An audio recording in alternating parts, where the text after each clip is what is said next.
Hi everyone. I hope you can hear me well.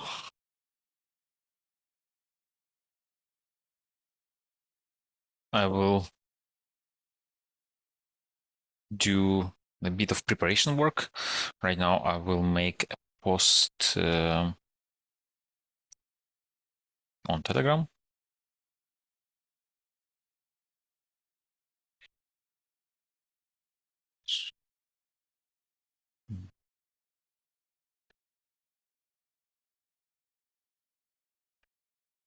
So yeah, I'm doing a bit of multitasking right now.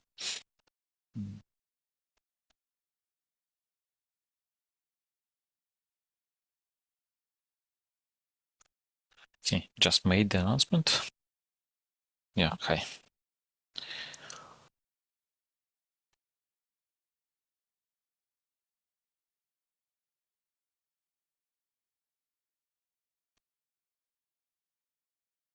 So how everyone is doing?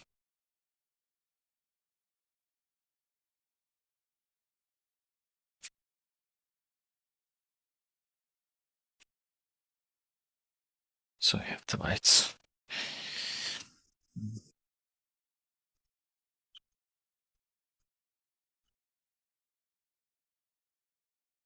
I'll go get some water. I'll be right back.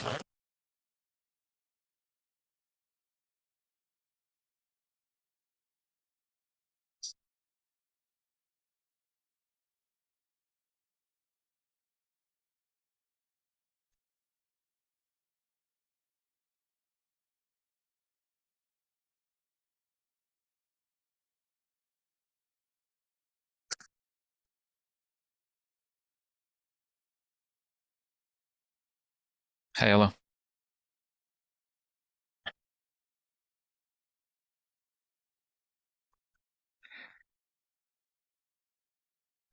This painting? No, it's not that new.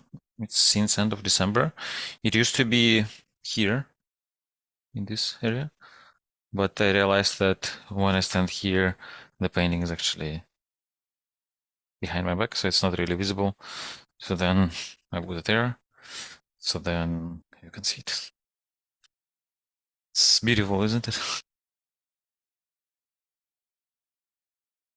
I think when we did the launch stream, I probably already had it, but it was behind my back.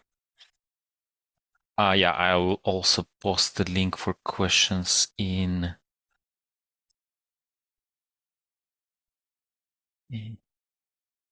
yeah, in YouTube.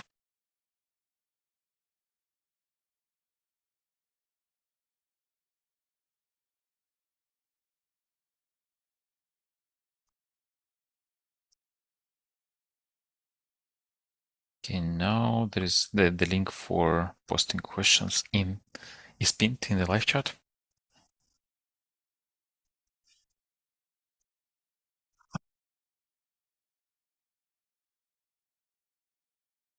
Yeah, thanks. It's cool indeed. So we will start in 1 minute. So how is it going with homework and other stuff?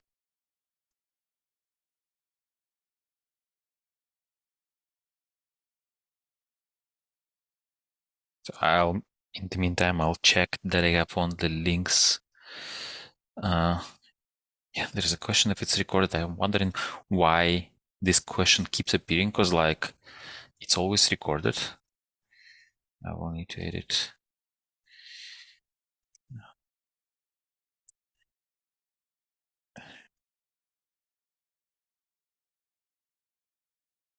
So yeah, the stream is recorded and available for replay later.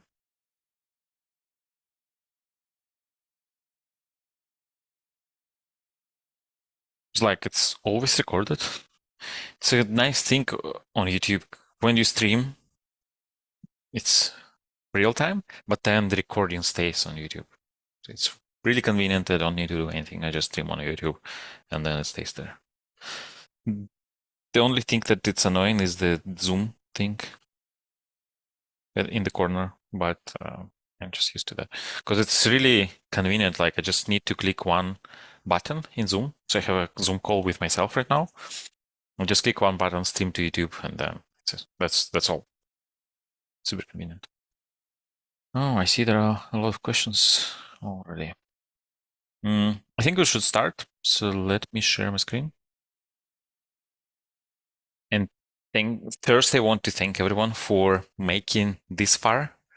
It's been a very intense 8 weeks, or yeah, approximately, with a lot of information, a lot of modules, with 6 modules, 2 workshops. We also had some problems along the way, like with homework, and Ella is here in the chat, so I want to thank her for help with the homework for module 6, and Artyom, if he's here, for help with the videos. So thanks a lot, and this really means a lot to me. And thanks to everyone for helping each other in Slack. So it really means a lot to me to see how engaged you are in the community. And today I opened Slack, and there were like, I don't know, 30, something like that, new messages. And it's like, oh, so many. And then I already see that most of these questions are answered. So this is really cool. Thanks a lot for doing that. And we have worked hard. And now it's the most interesting part, in my opinion. Maybe you disagree, but this is the time when we actually put the things we learn in practice. So this is when, like, all these different modules, all these different concepts that we've learned so far, now you put in practice and you implement the project. And I want to start with giving you a little tour in our repo. So here in the repo, first of all, we have this projects folder with 2 things. So there is this README file. I shouldn't open it because it's here. And this link contains all the high-level information you need to know about the project, like why we do this, what exactly is expected from you, what you need to develop. Like you can choose either stream or batch, what kind of technologies you can use. You can use any technologies you want. And yeah, the goal here is to develop a dashboard. And in order to develop a dashboard at the end, you need to do a lot of things before that. Like first you need to find a data set, then you need to prepare this data set, upload this to data warehouse, do some transformation or data lake, do some transformations, and then finally the dashboard would pick this information from your data warehouse, data lake, and present it, right?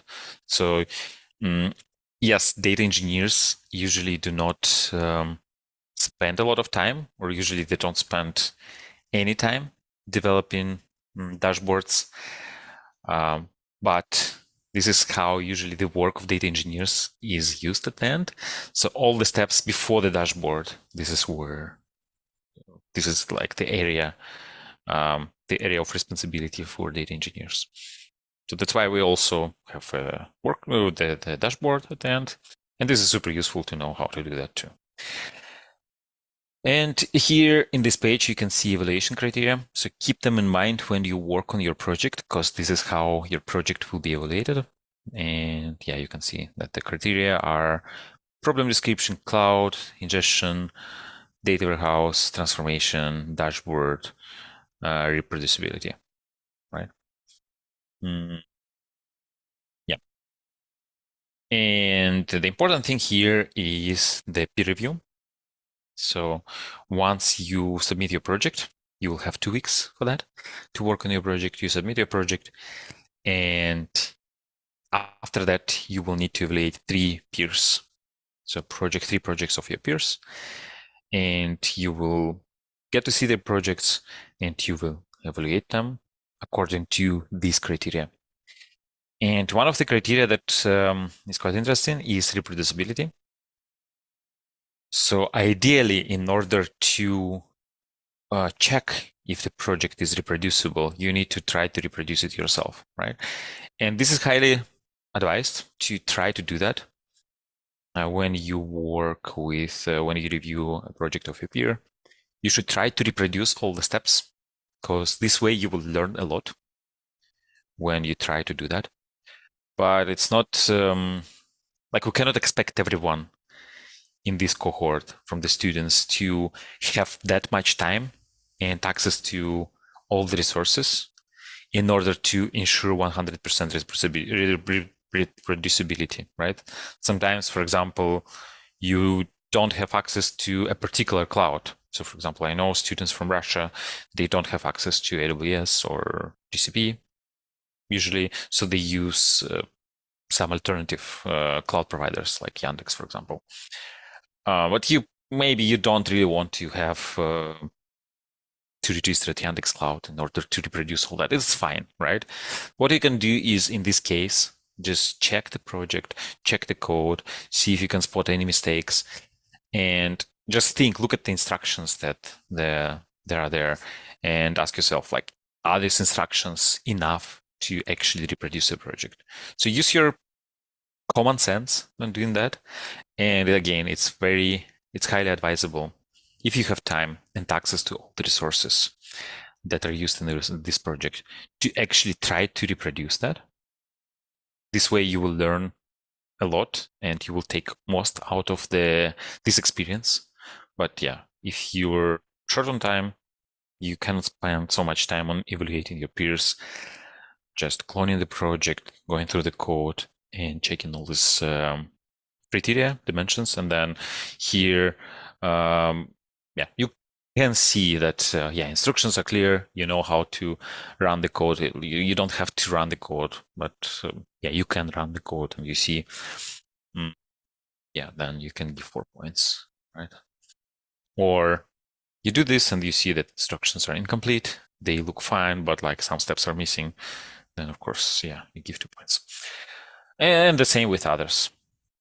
And one other thing that it's worth to spend some time is you can choose either batch or stream. You don't have to use both, right? So if you say that I want my data to be updated once per day, that's totally fine, right? So then you use batch stuff like workflow orchestration, like Spark or DBT, or like I'm sorry, like the Spark is here that we talked about, but like you see that it's more about workflow orchestration. Like for batch, you need to have you need to put this deck somewhere, but for streaming, like it's a different thing, right? You don't use the usual services that you use in batch processing.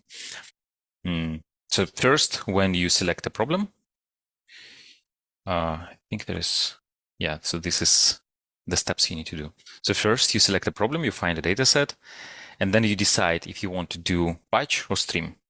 Right? You can, of course, do both, but I don't think you'll have sufficient time for that. So you decide if you want to go with one or another. And depending on that, if you go with batch, then you do that. And if you go with stream, then And like when it comes to stream, like you might ask, what do we do here? Like you can either do transformations in stream, or maybe your stream is about ingesting data to the data warehouse, right? So this is streaming, you ingest data to the data warehouse, but then you do transformation in a batch way. That's also possible, right? Yeah, I think I covered here most of that. Yeah, I should talk about also the most difficult part is from what I saw from the students, where they struggle most is how to get started. Is this the right data set or not? So for that, we prepared the list with data sets. You can see it here. Wait. Is it not? Yeah, so here, data sets. So you can go through these data sets and select what you like. And maybe one or two suggestions, two things to think about. So first, if you want to look for a job after doing this project, after finishing the course, try to make and even if you are not, try to do the project in a way that this can be your portfolio project. This can be a thing you can include in your CV. And when you do that, imagine that the person who is going to look at this has no idea about the course, has no idea about what exactly we cover here. So try to make the project as self-contained as possible. So later, when you include this in your CV and the hiring manager is looking at the project, they can make enough sense of what is written there to say, okay, this person actually knows what they are doing, and invite you for a job interview. And even if you're not looking for a job, like thinking about that, the person who is going to look at this code might not have all the context, will help you to make the project better, right? So at least when it comes to the README part. And then the second, when you select a data set, the most important thing, in my opinion, is that is interesting for you personally. Like this is something that matters to you, something you like, and something you can talk about. Again, if we talk about the interview, right? It might be the case that you interview, and during the interview, the interviewer asks you, "Hey, tell me about this project that you did, right?" And then if they see that it's really something you care about, then you can give, if it's something you care about, you can give more context, motivation why you selected this project. They see that you like this thing, and then you can talk with more engagement and excitement about this project. And this is hard not to notice.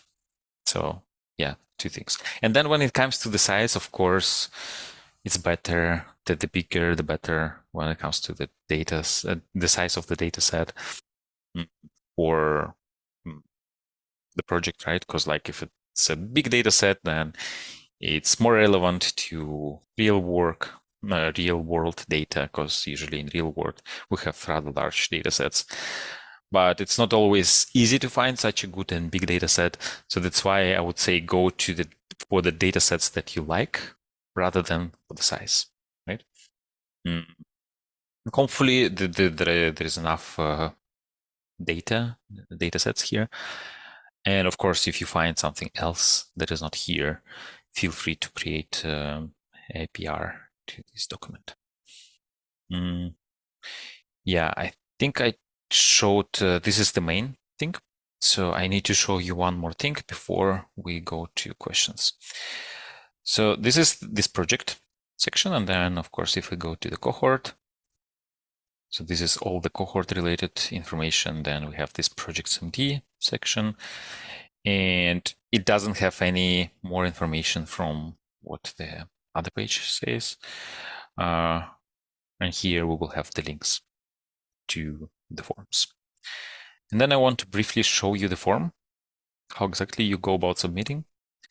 And so this is our course management platform.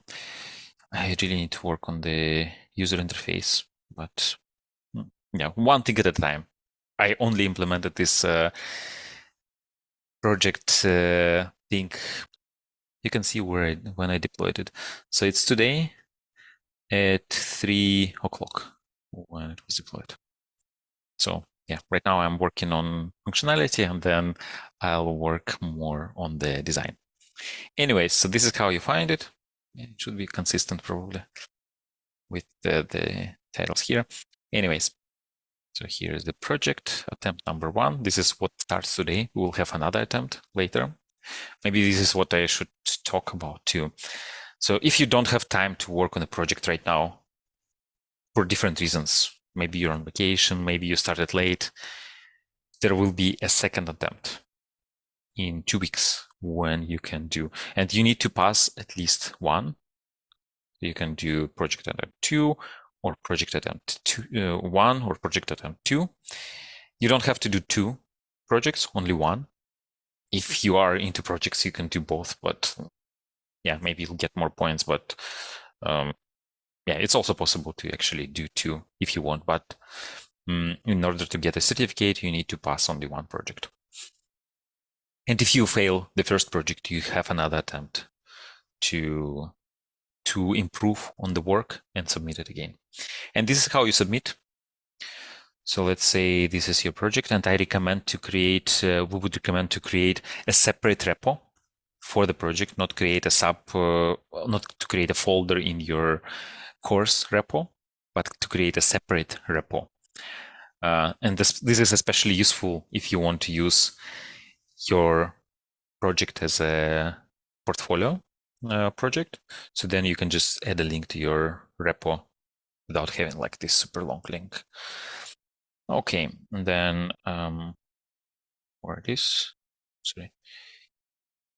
Yeah, so here you include the link, and then important thing is to create to put the commit ID, because like technically you can submit this and continue working on the project.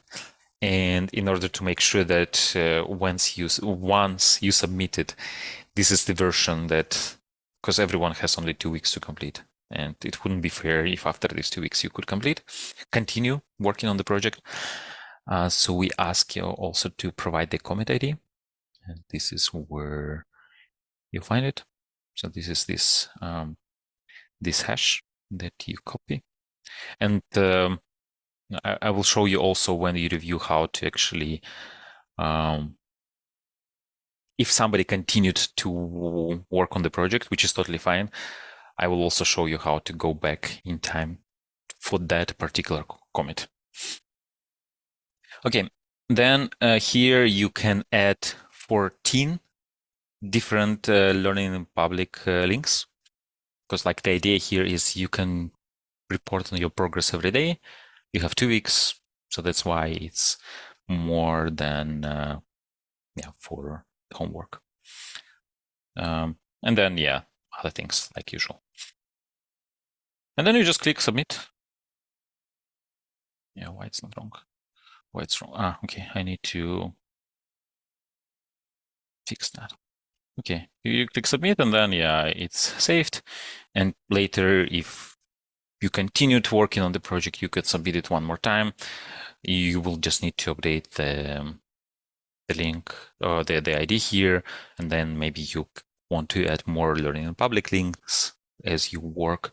So then later you can just come here, come back, and modify that. So let me show you how to actually, let's say in my submission, when I submitted, I used this commit ID, and then I continued working on my project, right? And you as a reviewer, you get this commit ID, but when you open the repo you're reviewing, you see that the commit ID is different. So what do you do in this case? You can go back to the past, right, and find the exact commit ID. And this is usually, you can do it browsing files. So I think I went too fast, but I want to show you like a shortcut. So this is, let's say you review a project and you get you get this commit ID, right? So what you can do is this is the repo. Then you add 3/ this commit ID, and then you will go to the past to that commit ID. So just 3 and the commit ID, and you can use this short for letter hashes. And or alternatively, you can see the commit history, and then these are the commits. Then you can click on the commit ID that was shown, that was submitted, and then you click on browse files, and then it also brings you back to the state of the project. And like this is how you do this in the web interface. And I actually don't remember how you go back to a particular commit in Git. Git check out commit ID. Yeah, this is how you do it. Git check out commit ID. The same thing. So you can clone the project. You do git log. Maybe I can show you. So you have here a project, so you can do git log. You see the latest commit, which is not the same as maybe the last commit, and then you can do git checkout and then commit ID, right? So let's say this could be the commit I want to go back. And this is git status. Yeah, so I'm here on this commit. Okay. And then like you have 2 weeks to finish that. You can keep coming back here, updating it. Yeah, and later in 2 weeks, you will see something like that. So right now I'm showing this my local environment for a fake course. Then I have like many fake projects here. And then one of the projects, wait. Right, I did check out. Oh, good. So one of the projects is in the status of peer reviewing. And then we will share these links here. So you will see a screen like that. So you will get 3 projects to evaluate. And you will, for example, click here. You will see I still need to work on the UI a little bit, but you will get the path to the repo you need to evaluate. And this is supposed to be the commit hash, right? And then you can just go there to that project, use this commit hash for checking if this is the most recent version or not, and go back to this commit IDE if you need. And then these are the criteria. Actually, these are the criteria from a different course, from our MLOps course.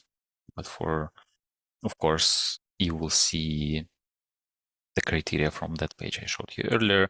And then you just, evaluate using your, you evaluate and you decide what option fits best. And then here you also have a way to leave a review to the student, so they will see what you write here. And then again, learning in public. So if you learn something new when reviewing a project, you can mention it here. So you can do only 2. There is no button here. It's another bug. Need to fix that. Yeah, but basically it's the same, right? And then you just save it. And I think if you go back, so here the review status is submitted, and then you have 2 more to review. Yeah, I still need to work a little bit on that to finish that. In 2 weeks, it might look slightly different, but the information that you see will be, more or less the same. So for now, I think, I covered everything I wanted. So let's do the questions. Just take a seat. We have another week of real-time streaming coursework before the project starts, right? I think this question was asked a while ago, right? Because let me actually see data engineering. Because I think if we go to our cohorts and check the deadline calendar, project is supposed to start today, right? And today is actually the last day for the Rising Wave workshop. I hope you finished that. So today we start on project attempt number 1, and then 1st of April is when you will need to do peer evaluation. But maybe this question was asked a week before. Yeah. If I use the streaming pipeline inside Mage AI, would be counted as streaming pipeline as the project mentioned using Spark Streaming. So Spark Streaming is only an example. All these criteria are technology agnostic. You can use Spark Streaming, you can use Flink, you can use Kafka Streaming, you can use Mage Streaming, you can use anything you want as long as it's streaming, right? And when you do a README, you should always make it clear. You can even take all these dimensions, all these criteria, and you say, okay, I use streaming, and this is the technology I used, right?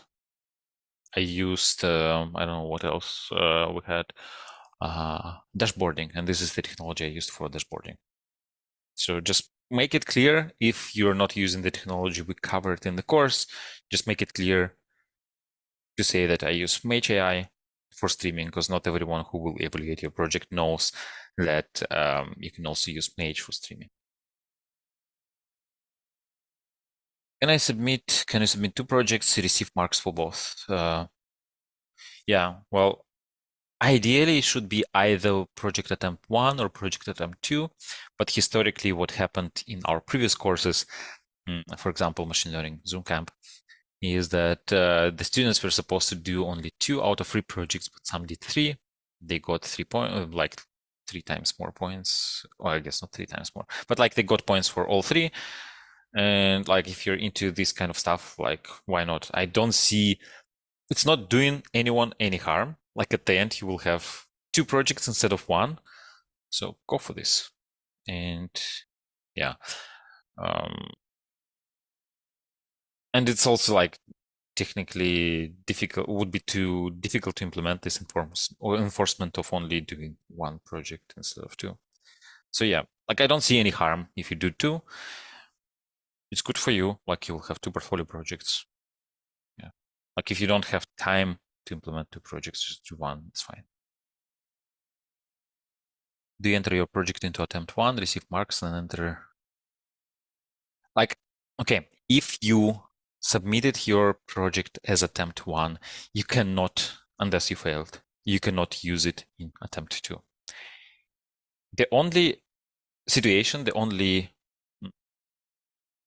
how to say, the only situation when you can resubmit your project for another attempt is when you fail your first attempt, you improved it, and then you submit it again. If you did not fail the project, it would be considered as self-plagiarism because you technically, yeah, because you would receive points twice, right? Which is not good. And in general, plagiarism is not good.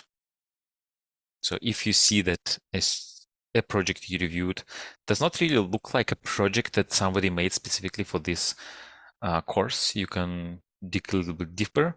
And if you find out that this is maybe somebody copied the project from somewhere, or it's actually made for another course and it has already been used, then you should just give 0 points to all the criteria. Let me actually check if we have a section on plagiarism. How do I pronounce plagiarism or plagiarism? Yeah, I think we don't have this. I need to copy it from ML Zoomcamp because there we have a section on plagiarism. I see that Michael is here in live chat, so maybe Michael, you know how to pronounce it. Yeah, so go to projects, and here there is a section cheating and plagiarism. So what I'm going to do now is I'm just going to copy this and put it to here, because cheating is bad, copying others' work is bad. Don't do this. Wait, how can I edit it? Ah, okay.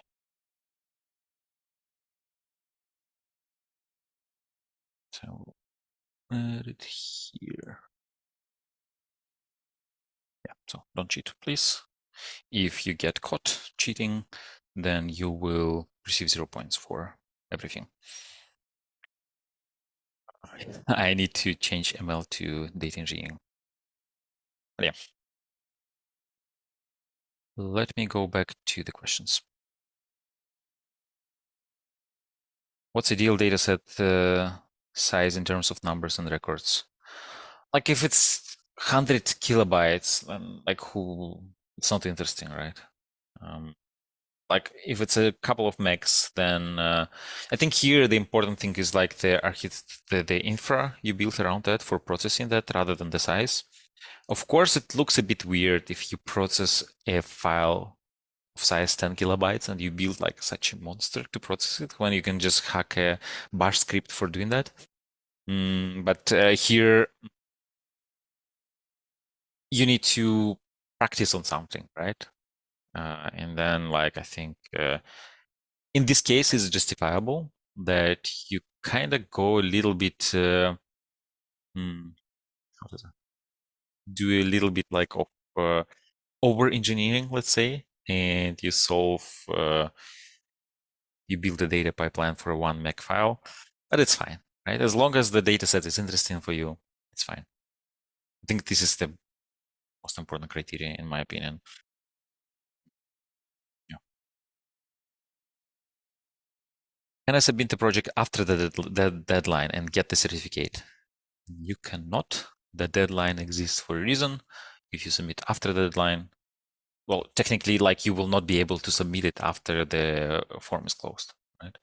So if it's after the deadline, you see that the form is still open. It might be the case because I still need to manually click a button there. Yeah, maybe I should change that. But for now, I need to click a button. So then the form gets closed, and then you can start evaluating. But if it's no longer possible to submit, then you're late, and you need to either do attempt 2 or wait for the next cohort. And the reason we have these deadlines, of course, to like, you need to have deadlines to complete the project. That's yes, one thing, but also because of the peer review process, right? We cannot, if you submit later, then it would be much more difficult to organize peer review process, right? And when everyone is doing it at the same time, I just click one button, or it's 2 buttons, but like, it's very easy to, okay, we stop collecting the responses, and now we assign everyone 3 projects to review, and then everyone evaluates the projects, and then it's over, right? So when everyone is doing that at the same time, it's much easier. How to score reproducibility if we have no access to a paid API? I think I partly answered that, but here, like, first of all, try to avoid using paid APIs in your projects. It's really a must, and you see no other way around that, which I doubt. Maybe you can just generate data that looks like data in the paid API. I don't know, ask ChatGPT to generate the data. Yeah, maybe that's a lot of data. But yeah, try to find first a different way of getting this data, if possible. If it's not possible at all, and this is the only way you can do this, then it's okay. You can use paid API. And of course, it's not reasonable to expect from your peers that they will also pay for evaluating your project. So then here, what they can do is just go through the code, as I said earlier, and see if they can spot any inconsistencies, any mistakes by just looking at the code. Of course, in the ideal situation, all the data is open and everyone has time to go through the entire project, check all the code base, follow all the instructions, run everything, but then you only have 24 hours a day, right? And then at the end, it's up to you to decide how much time you want to invest, but also consider this as a learning opportunity when thinking, like, should I invest 3 hours in evaluating the project or only half an hour? Yeah, think about like how much you will learn if you actually try to follow then. And then, of course, like, if something doesn't work, you don't need to spend time on trying to fix other problems, like problems of other students. Like, just stop and then give, I don't know, 0 points for reproducibility or 2 points, like, depending on how bad it is. And we both use streaming and batch ingestion pipeline, stream real-time data and batch for historical data. Yes, it's possible. And I think when I was reading the criteria, I kind of mentioned that you can use, for example, streaming for ingesting data in your data warehousing, and then batch for transformation. It's also possible, right? Or you can do all the transformation. Yeah, because at the end you need to put this data. You can also do transformation in your streams, and then put data in the data warehouse only for the dashboard. It's also possible. Yeah, technically it's possible, but I would suggest picking one because you only have 2 weeks. And unless you're quite experienced in that, you will not have sufficient time. Yeah. So it's better if you just select one and then stick to this. And for example, what you can do is, like, maybe If you have time, of course, you can implement one project with stream and then implement another project with batch, right? And then because you have two attempts, it would be two different projects, right? But then you can get to practice both. For projects, can we use the same data set of NYC taxi? No, don't. Because like, just find something that is interesting for you. Like, why do you even want to consider this data set? But no, don't. And also don't use data sets like Titanic dataset, Iris dataset, Boston housing dataset, or like all these data sets that were used, I don't know, 1 million times. Because like if I'm a hiring manager and I open a data engineering project and I see that you implemented like a data pipeline on the Iris dataset, which is like 13 records, or Titanic dataset, which is like, I don't know how many records.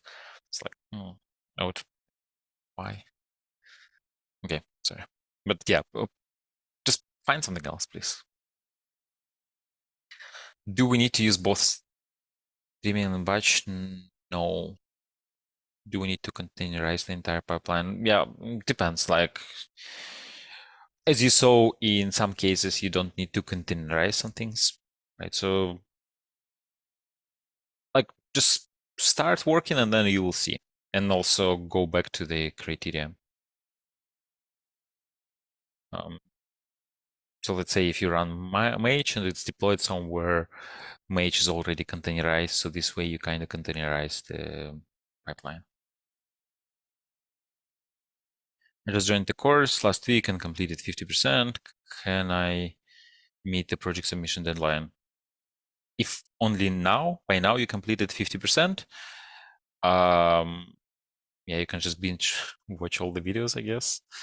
But it's unlikely that you'll be able to do that unless like you have all these 2 weeks are free for you and you have nothing uh, to do.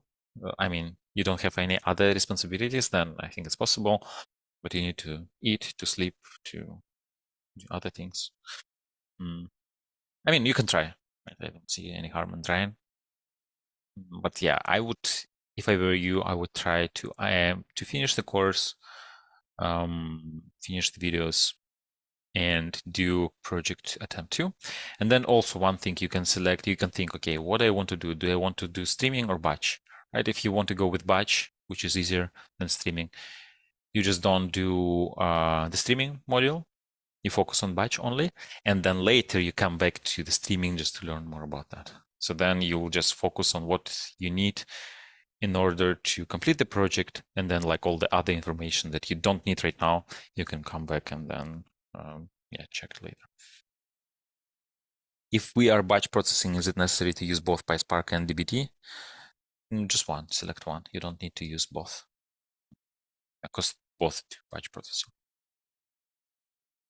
What project score is minimum for a successful project? Can one or several topics have 0 points? Yes, so one or several topics can have 0 points. So we don't we only look at the sum. And so previously, usually projects were like I was looking at the number of, I don't remember the exact score.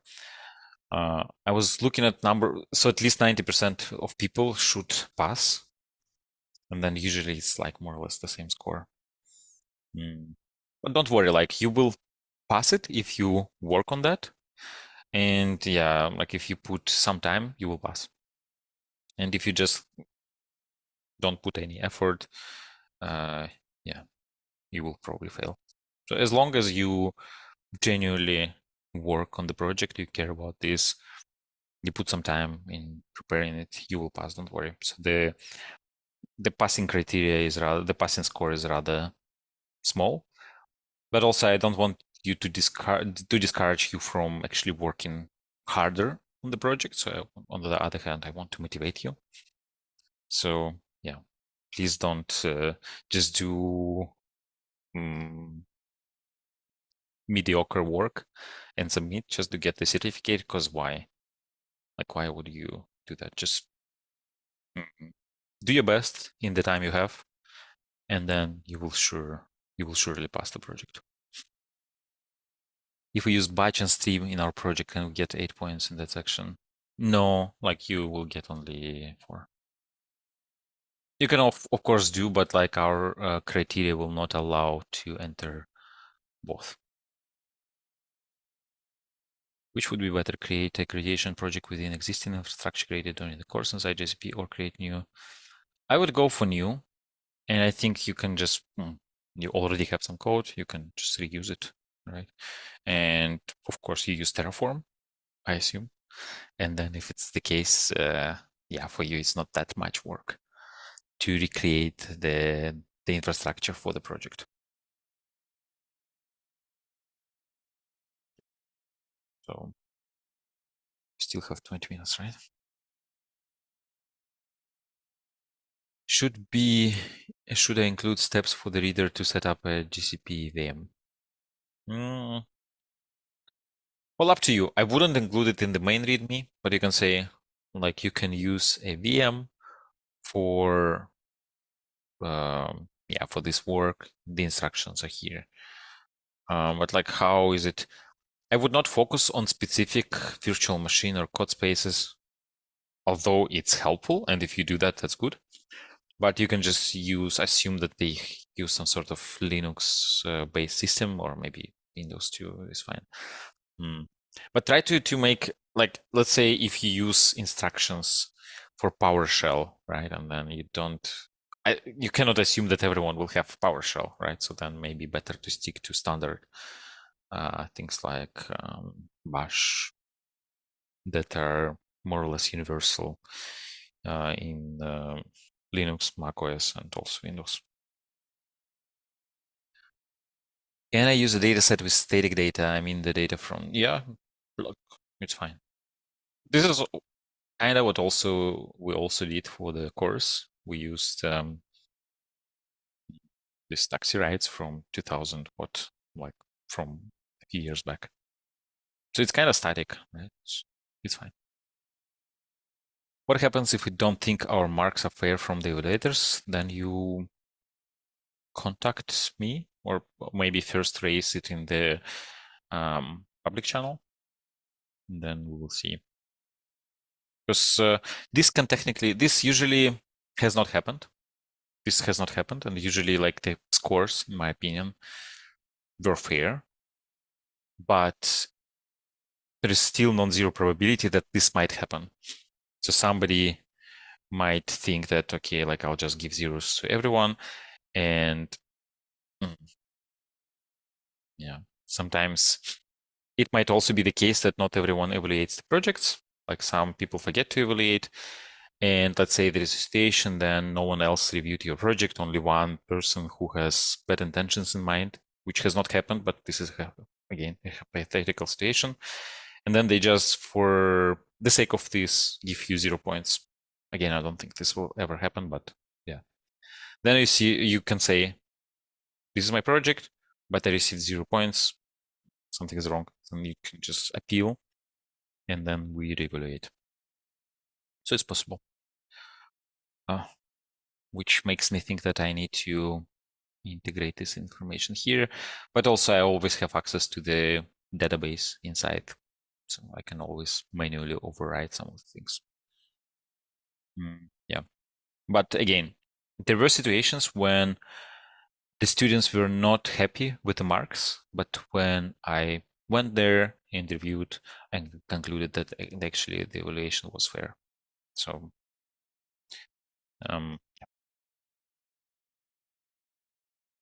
I think we discussed that.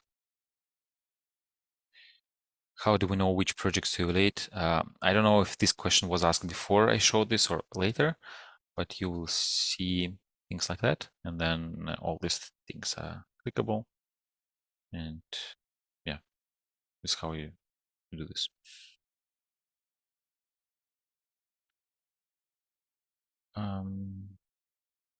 Not able to do project in first attempt and only submitting on second attempt won't reduce my marks.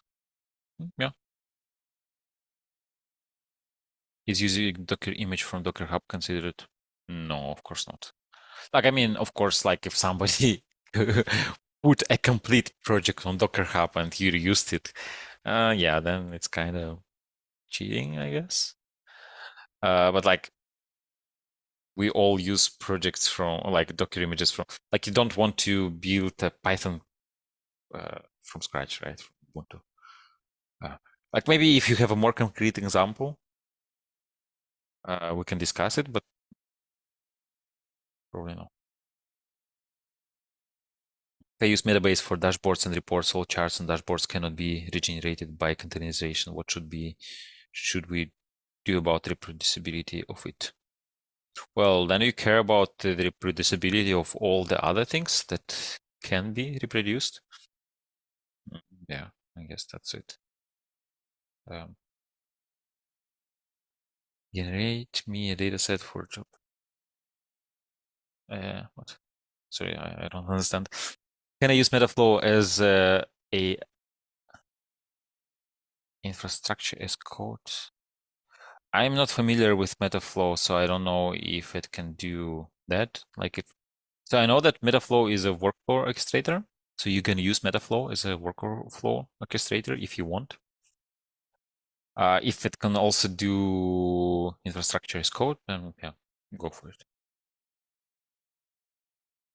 When are you starting the new batch? Please announce it in the Telegram. I don't want to announce it. It will be, I can just say now, it will be January 2025.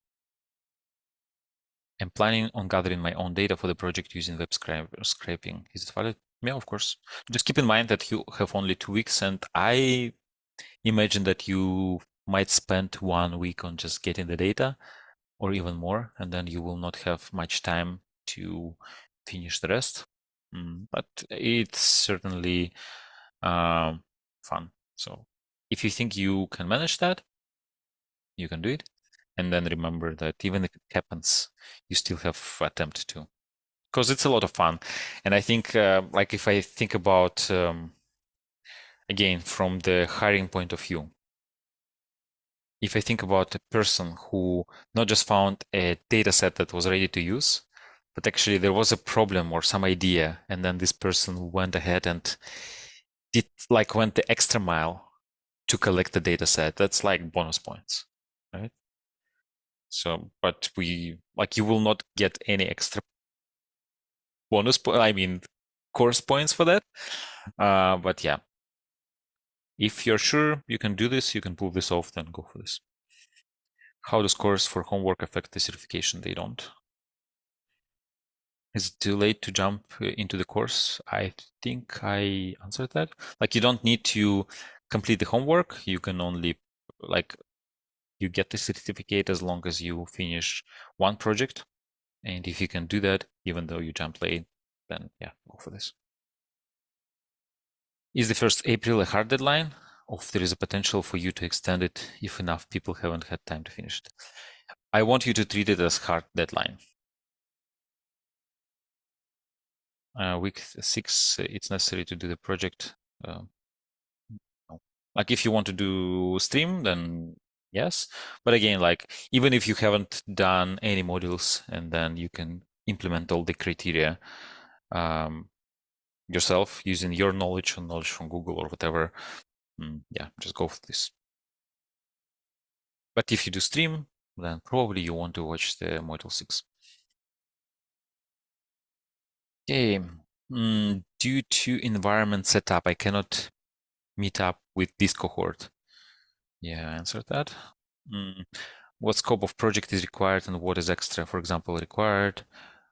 Yeah, like it's answered in this project MD file that I showed at the very beginning.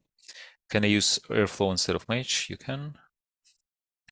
Will there be any resume, I guess CV, right? Guide workshops.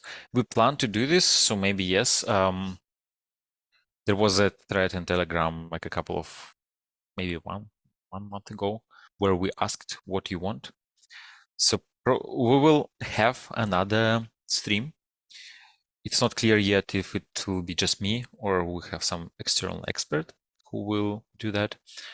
But yeah, we plan to do some sort of career session too. I don't think we will actually have time to review CVs. Maybe we should Yeah, what you can do is actually we have a career questions channel in Slack. I would suggest you to post your CV there, and then other people will review it. Yeah, but this is not something we plan to do right now. I have followed the course and done all the homeworks, but I feel not so confident about my abilities for the project. Any encouraging words for someone like me? Yeah, you got this. Did it sound encouraging? You got this. Go for this. I believe in you. I'm serious, even though I'm smiling. I really believe in you. All you need to do is start, and then things will fall into places once you start. And if they don't, which might happen, it's important not to, how do I say it in English, lose your head. Like, don't get too focused on that. Like, maybe just go for a walk, then come back, and then eventually things will work out. And I believe that you will manage to do this. And remember that there's always a very helpful community. And yeah, if you have any problems, just go to our Slack, ask your questions, and we will figure this out. And also remember that there is ChatGPT that can help solve many, many problems more than I personally thought it would be able to solve. And I use it a lot actually for this thing. Like, cause it knows Django pretty well. Like sometimes it gives me some stupid things, says something stupid, but like overall, it knows Django way better than me, and I can always ask it. Yeah. So you got this. Just start, and then if you get stuck, GPT and the community will help you. Can I skip first attempt and learn a bit? Yes. Can I use Airflow? I think I have a sense of deja vu. Did I answer that? Yeah. So the answer is yes. Anyways, you can use any tool you want instead of a tool we covered in the course. Just make sure it's like from the same category. So for each category, you can choose a tool you want. Just make sure you provide enough documentation. Again, like for example, if you use AWS instead of GCP, it's totally fine. Just make sure that you document as much as possible, because your students, your peers, the students will need to have enough context to be able to evaluate it. So you need to provide this context. Oh, funny thing that I talked about that, and then yeah, here's this question. Good that I answered it. What's an adequate amount of data set for the project? I think I answered that, right? I mean, this is a good amount of rows, but again, I would select the data set that is interesting for you, and something that is not too small. And then too small is a super subjective, I know. So just if you have any doubts, share the data set you found in Slack, and then we will say if it's good or not. And I am quite certain that my answer would be yes, it's a good data set. But yeah, if you have doubts, just share. I still struggle with Docker, but I'm more confident with the ETL process itself. What can I do to grasp Docker better? It will come. Like you just keep working, you just keep using it. And yeah, eventually, I think I used this expression today, like the things will fall into their places. You will see, like, imagine you're solving the puzzle, right? And then like you have all these puzzles, and then you need to build like a picture. Right at the beginning, it's kind of difficult, but the more picture you have, the fewer missing pieces you have, the easier it becomes to complete it, right? And then every time you use Docker, you kind of complete your puzzle, right? And then eventually, like all the pieces will be in its places. It just needs time. And it's fine that you still struggle. There's nothing bad in that. Because Docker, yeah, it takes time to grasp. So yeah, just keep working on that. And then again, remember you have a very supportive community, And you also have tools like ChatGPT or the internet, right? Google. And when you come across a problem, yeah, try to find a solution. It's fine. So just practice. According to the course form, project attempt is due before homework 6. Yeah, I think it's the case. Let me see. Oh, I need to sort it. So let's see. April 6. Yeah, you are very observant. What if our pipeline fails? Is the project automatically fail? No. You just so let's say your peer is evaluating your project and then they see an error. You just get less points for the reproducibility dimension. That's all. It's not like your project fails completely. You still put some work, but for some reasons, maybe you forgot to commit a piece of code, or maybe like ideally, if they just follow the instructions when they try to reproduce, there shouldn't be any errors because like you have tested it before. And when they repeat the same steps, like it shouldn't be any surprises, but there could be, of course, things that go wrong, right? It doesn't mean that your project fails. But yeah, maybe it's a good idea if you try to reproduce, let's say you work on AVM, and then you can try to reproduce your project on code spaces or your local machine, or I don't know, a different VM, a clean, like that doesn't have anything, and you try to reproduce it there, just to make sure that, yeah, it actually works. Because maybe you forgot to commit something and then it doesn't work there. It works on your machine, but like it wouldn't work if you try to reproduce it when you do it from scratch. Of course, like theoretically, it sounds all good, but like when you actually got time and you have all this time pressure, you might forget about that. But that's fine. Like the important thing is that you learn. And even if you get less points in one of the dimensions, it's still fine. Like the important thing is that after the course, you know way more about data engineering as before the course. And as I said, like if you put enough efforts in the project, you will pass it. Don't worry. Do we need Docker for the project? Do we have to containerize the project? Like you can answer this question yourself. Right? Like, what if we go here and see, is there a word Docker in the criteria? Looks like 0 matches. Why do we teach Docker? It's not mentioned there, but I guess you get the answer, right?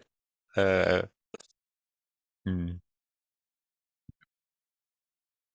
Maybe we should have a criteria about that. But like in some cases, so for example, if we talk about Mage, you deploy Mage and like it has all the dependencies you need. Then like, yeah, you don't really like how in this case, you don't need to containerize it. But also, let's say, what often happens is you have an orchestrator, but you delegate the actual computation to something else. So for example, I use Airflow or Mage or Prefect, but the batch job is run on Kubernetes or AWS batch or on Spark, right? So in this case, orchestrator is only doing the orchestration and some other compute environment is doing the computation, right? So in this case, you would often package each individual job, and then you would have a Docker container for that. At least this is what I was doing when I was working as a data scientist when I was implementing my data pipelines, right? With tools like Mage, it's not always necessary, and for like smaller data sets, yeah, it's fine. But like once you need to use Spark, or Spark is a bad example because you don't usually use Docker there. But yeah, if you need a bigger machine to process a big job, then typically you delegate it to something else. And then in this case, yeah, you would need to containerize it.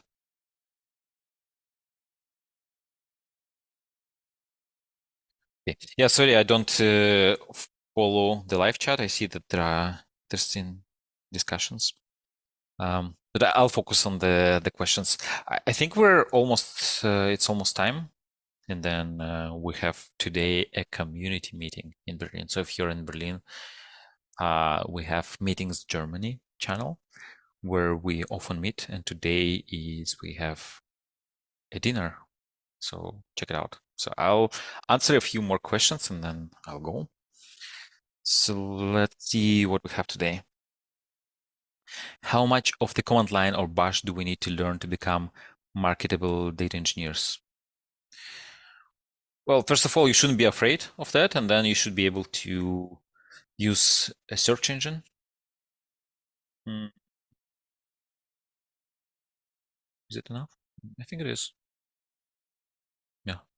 I mean, ls, cd, this kind of things. Yeah. I don't know. Because like for me, if I need to write a for loop in Bash, I always have to Google. Like I just don't remember the syntax.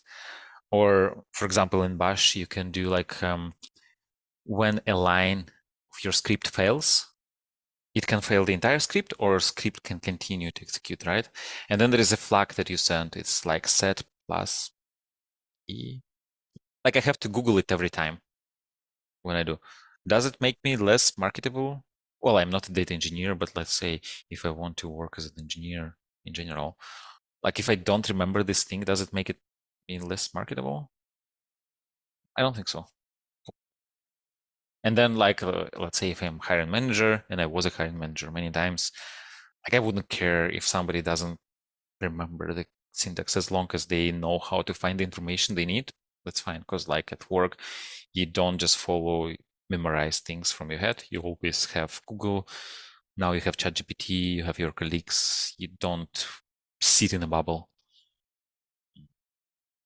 Hope I answered this question. But if you want to improve your command line knowledge, I think the answer is the same as with Docker. Just do more practice and things will get easier with time. Okay, I'll answer the last question and then let's call it a day today. Can I use the dataset with just one measurement? I'm planning to use a hotel dataset with ratings as the measurement. Is it good enough? Yeah, I guess. Like, let's think what kind of dashboards you can do with that. Yeah, I think you can do different aggregations because, like, I imagine it's not just one rating. It's also there is also date. I think it should be good. Just think, start from the end. Like think, okay, I have this data set. What kind of dashboard can I build with that? And if you see that it's possible to build a dashboard with this data, then you kind of work backwards from that. And then, yeah, it's fine. If you can do that, then it's a good data set. Okay. Yeah, thanks a lot for putting questions, keeping me busy. Because like I was thinking, looks like I answered most of the questions. Maybe we can finish earlier. But yeah, you kept me busy. Thanks for engagement. Thanks for all the work you've done. And now this is the most exciting part is now you will have to put everything together, everything you learned. And this is more difficult, but also more rewarding, especially at the end when you submit the project. And it's like this feeling, okay, I have finished that. This is a good feeling. So I want you now to focus on the work and on the reward you will get at the end. And to do that, just the most important thing is to start. So you got that, you got that, got this, yeah. And yeah, time for the dinner. And again, if you're in Berlin, we have this Meetings Germany channel. Check it out and have a nice rest of your day. Or if you're in Singapore, like some people here, enjoy. Yeah, have a good night and see you soon.